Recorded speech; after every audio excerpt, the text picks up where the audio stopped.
Hello mga ka-farmers, welcome back to my channel. Ngayon ipapakita ko yung mga itlog ng ating mga nakolektang itlog ng ating mga white leghorn. Alright, so yan medyo madami-dami na yung mga itlog nila. So yan yung pag-uusapan natin ngayon. Guys, samahan nyo ko at let's go! So ito mga ka-farmers, yung mga itlog ng white leghorn natin ng mga pullets. So ito ay mga 5 days collection ng mga itlog nila. So mamaya meron pa akong kukunin doon dahil ngayong araw hindi pa ako nakapagkuha. So yan yung mga itlog nila mga ka-farmers. Umabot ng mga 30 to 35 pieces. At meron akong 2 or 3 nabasag na mga itlog. So maliliit pa yan mga ka-farmers. Pero hindi naman yan gaanong kaliitan yung kanilang mga itlog. Ito pwede na natin tong ibenta mga ka-farmers. Merong isa, malaki. Ito pwede na natin itong ibenta mga ka-farmers dahil meron namang presyo nito. Hindi naman katulad ng mga malalaking itlog yung presyo ng itlog na ito. So ito ay malalagay sa, titimbangin ko mamaya kung nasa medium ba to or sa small size itong mga itlog na ito. So kahit papano, dahil hindi naman lahat mauulam namin, dahil yan, meron pang mga natitira na yung mga sobra ng mga itlog ng mga nakaraang araw na mga reject na para sa akin na hindi nang benta, yan yung pangulam natin. At ito, marami naman itong mga itlog na ito. So, hindi natin lahat ito mauulam kaya pwede nating ibenta. Ito, pwede nating ibenta sa mas mababang price kumpara dito sa mga regular size na mga itlog. So, ito, baka mga December, unti-unti nang lalaki yung mga itlog nila at pwede na nating ma-breed yung mga white leghorn natin. So yan, yung white leghorn natin ay yung mga bagong pullets ay nasa 15 heads lang. So konting-konti lang talaga at marami na rin nag-order ng fertile eggs nito. Kaya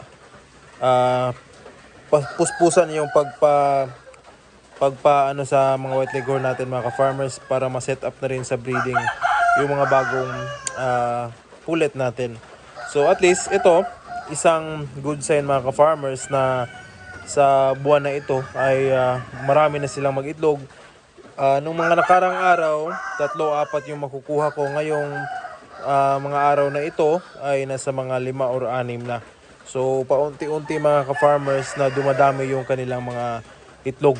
So hopefully ay sa 15 pullets ay lahat na mangingitlog at 15 din yung makukuha natin araw-araw.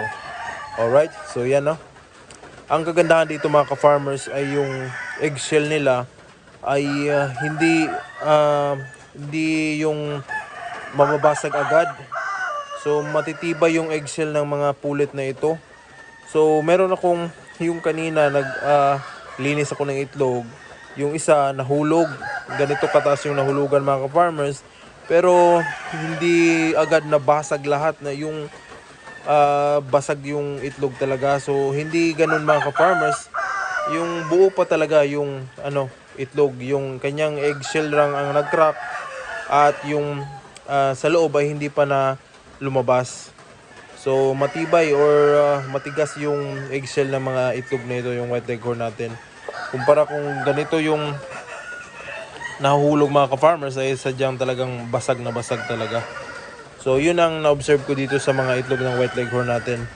So ito rin ay hindi naman natin ito ma-incubate pa dahil hindi pa ito fertile yung mga itlog na ito. So hopefully ay by December meron na tayong mga fertile eggs mga ka-farmers. Alright. So yun, ito ibebenta natin yan. Pati ito, 2 tray. At meron pa. Ito mga nasa mga medium sizes yata ito. Ito yung mga XL. So yun lamang sa video na ito mga ka-farmers. At marami na rin sa inyong maraming nagpi-PM sa akin about doon sa fertile eggs.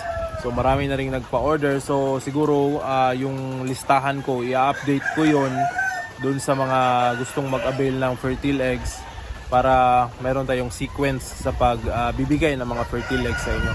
So siguro mga ka-farmers, by December pa yata tayo makakaumpisa. So hopefully set up ko na yung breeding nito dahil yung mga roosters natin ay kakatanggal ko lang ng palong sa kanila nung isang araw. Medyo yung sugat nila ay malaki kasi yung palong mga ka-farmers. So sobrang laki ng palong kaya malaki din yung magiging sugat nila. So siguro bigyan natin yun ng 2 weeks para mag-heal yung kanilang palong at saka sa time na yon ay pwede na natin isalang sila agad.